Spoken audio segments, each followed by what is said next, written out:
Happy holidays to all of you.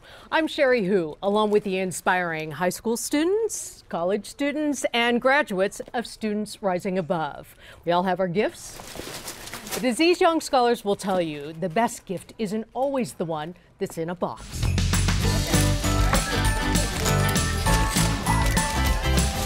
The students wrapped more than 100 gifts in record time, inspired perhaps by the final destination of the presents. We're wrapping it with lots of love and emotion behind it. The gifts will be opened by half a dozen families who currently call an Oakland shelter home. I know it's hard for them, to get what they want, so we're making that happen, so I feel good about it. The SRA students are actually the helping hands for Charles River Associates and its annual holiday project. It's the season when workers from the local offices pitch in to buy gifts for those who need a little boost. And giving back is what these students believe should be the true spirit of the holidays and every day.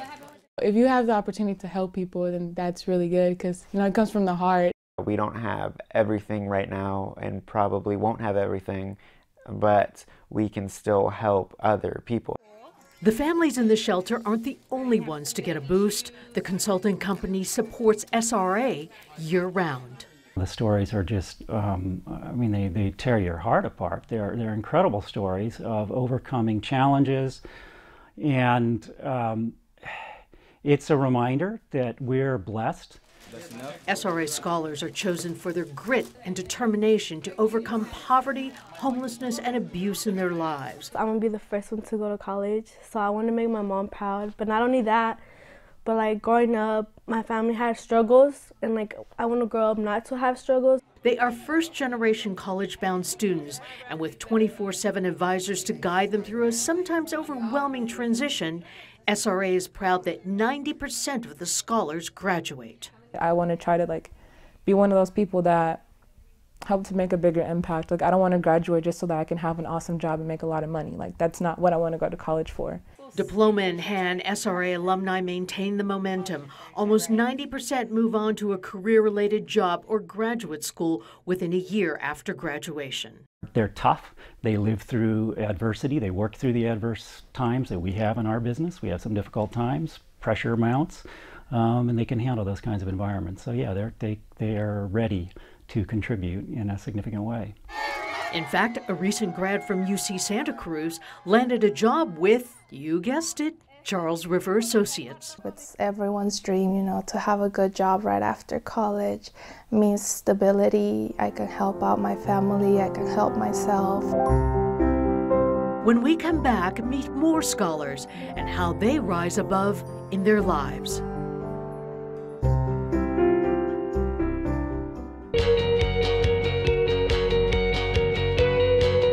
The challenges these students face are as varied as the students themselves. The one constant, though, is their resilience. Once they came to the conclusion that the path to change was through college, they didn't look back. 3, 2, 1. Their politics of open dispensity and political subjectivity and... Christine Harris, a Skyline High senior, is a national championship debater. Quite an accomplishment, and quite a turnaround. Christine says in middle school, she hung out with the wrong crowd, and her grades reflected her choices. I had the thought of always dropping out of joining the Navy, even because I was just never motivated to be in school. Home life in Oakland, then and now, is also a challenge. Only her mom is able to work. She works a lot of hours, and it's hard. And then my dad, he's sick and he has to go to the hospital very often. Christine took debate as an elective. You ask specific questions. And attended her first tournament for the extra credit and free food. Her life changed. Debate just gave me that outlet, a community that believed in me, that made me think that I was capable of succeeding in life. Christine is beating the odds. She's obliterating the odds.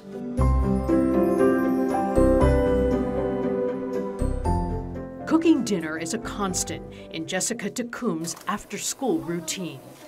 So is laundry. along with sweeping and keeping the apartment clean. By the time she's washed dishes, helped her younger brother with his homework, and finished her own, it's midnight or later. The alarm is set for 6:30 a.m., then it's off to San Rafael High. It's a challenge for me. I know it's a challenge, and that's the reason why it's pushing me to keep going on with my school and go to college. If I don't go to college, then what would my life be without education? Jessica was in middle school when her mother's vision began to deteriorate.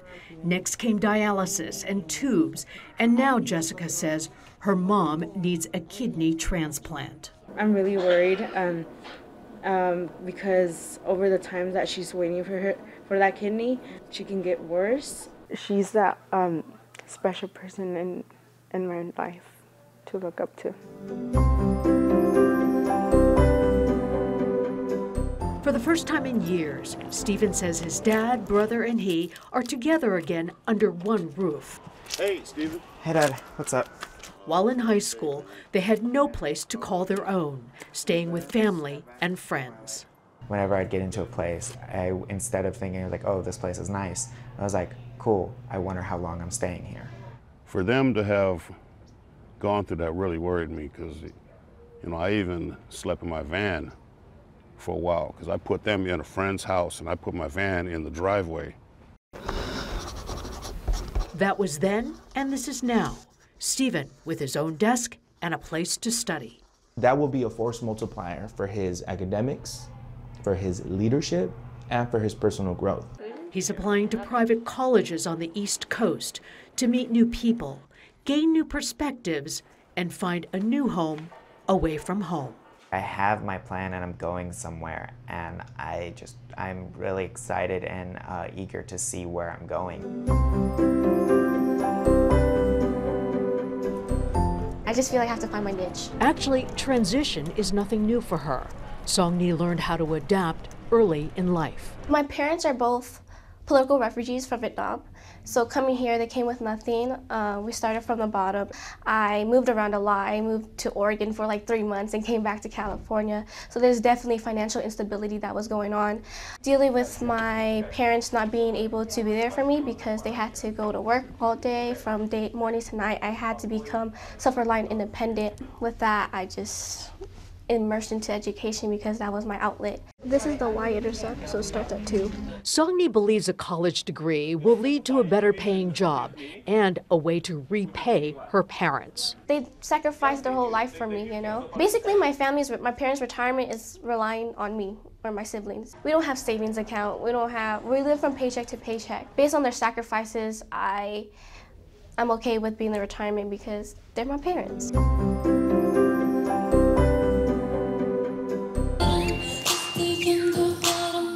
She's been dancing in class and in church for as long as she can remember. As Amberly describes it, she feels like she's in the clouds. Just block out the rest of the world and everything else. You're just dancing. As a child, I didn't know what I was escaping. During her childhood, Amber's mother worked 2 jobs, that is, until she was laid off. And throughout those years, Amber bounced from home to home. It was normal for me not to see my parents. It was normal for me to walk around with my friends, be out late at night, go out, party, do all those things in middle school. No one told me I couldn't do it. Wait, okay, so number 3 for a sec. By the time she reached high school, friends were either going to jail or getting pregnant. And that's when Amber came to a realization. What are these people doing? What am I doing? Oh, I get it. Amber answered her own question. By getting college-bound grades, she'll be a freshman at Cal in the fall. From college to graduation to career, dreams fulfilled when we return. Once in college, many SRA students face different struggles, but in the end, college diploma in hand, they are rewarded. And we are too, once we see the kind of young women and men they become.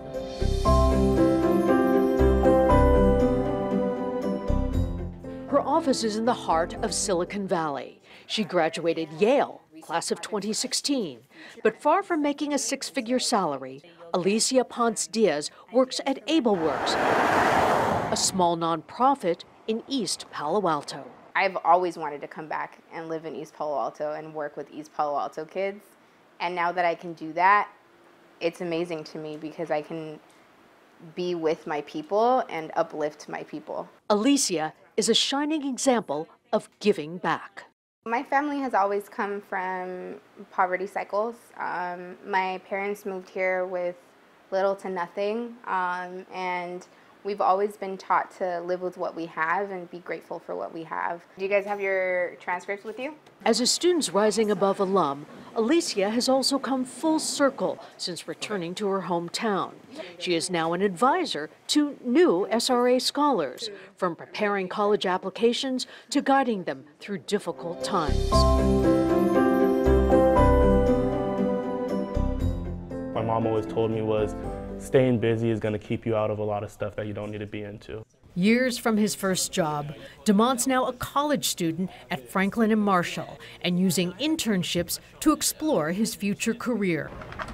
This summer, for the second year in a row, he's back at CBS Interactive, analyzing data for sales. I was just sitting in the lobby and they literally came up to me and was like, "Oh my gosh, DeMont, I'm so happy you're back. Like, you did an amazing job last year." These little things really matter to me. But what also matters is being recognized in the tech world and breaking stereotypes. I feel like my voice is a little more powerful, a little bit more meaningful, just being able to connect with people on a different basis, connect on people then not just looking at races, but looking at the potential that someone can do in a workplace. DeMont says for as long as he can remember, his mother, a single parent, has and still works full-time to raise her 3 sons. Her struggle is his motivation. I believe my opportunity is to push myself on my own for my own future. So that's what I really look at.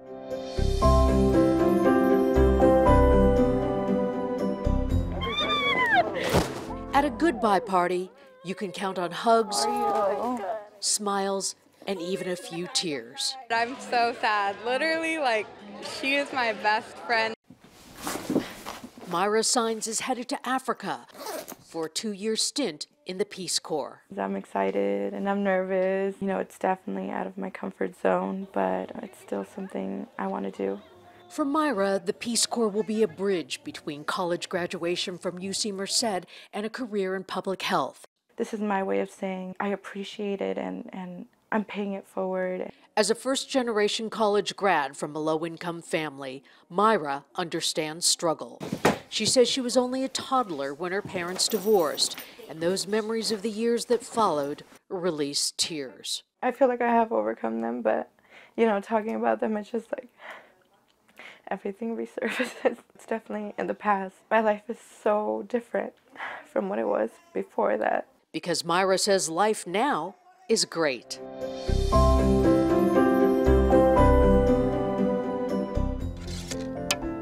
As a child, Tyler had to deal with a hard concept himself, his family. So my dad was an alcoholic, and he also had a gambling problem. It was loud all the time. I remember my parents like screaming at each other all the time. And because his parents worked day and night, Tyler says he never knew them. He and his brothers were left to fend for themselves. Doing little odd jobs with my brothers and eating and paying for fast food. Finding things to scavenge around for and to eat. In 6th grade, Tyler had his own light bulb moment. He discovered running. I remember running like 14 miles one day, like in middle school, because I got like so angry. The constant rhythm of his feet hitting the ground gave him time to think. After his sophomore year in high school, Tyler left his family in Georgia to live with his cousins here in the Bay Area, what he calls a cherished decision. Probably wouldn't be here, probably wouldn't be in college.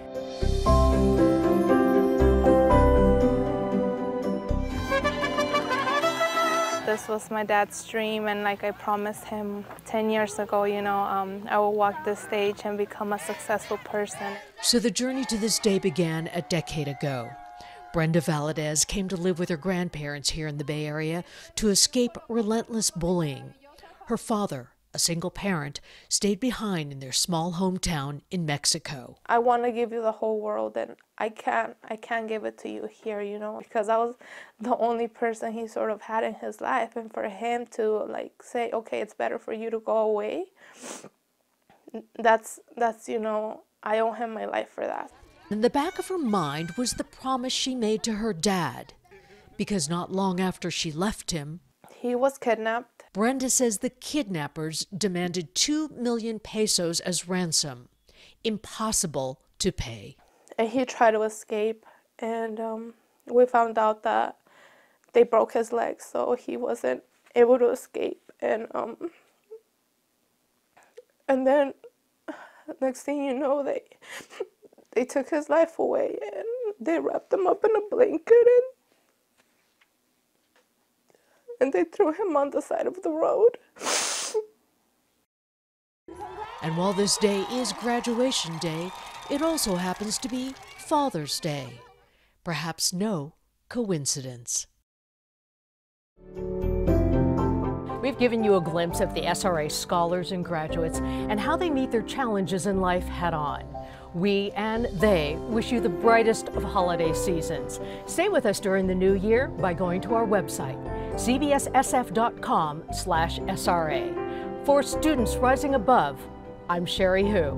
Happy holidays and Happy New Year's!